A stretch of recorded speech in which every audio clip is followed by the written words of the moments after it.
namin dito? Lucille, gusto lang naman kitang makausap.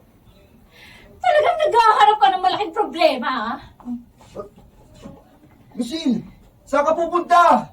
Harapin mo ako! Kausapin mo ako! Please! Lucille! Ha? Ang pamangkin ko. Nagising at umiiyak. Kawawa naman. Teka lang. Sandali at kakagayin kita, ha?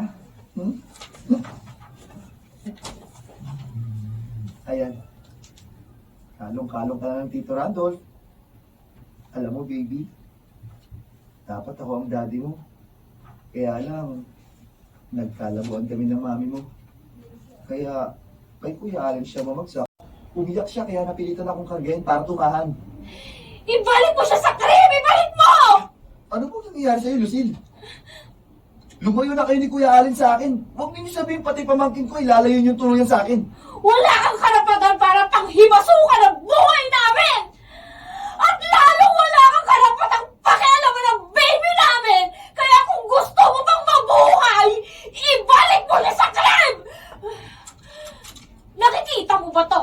Ha? Hindi ka sasantuhin ng hawak kong baril na to! Lucille, Ano bang hinihintay mo? huwag mo itutok sa akin ang baril.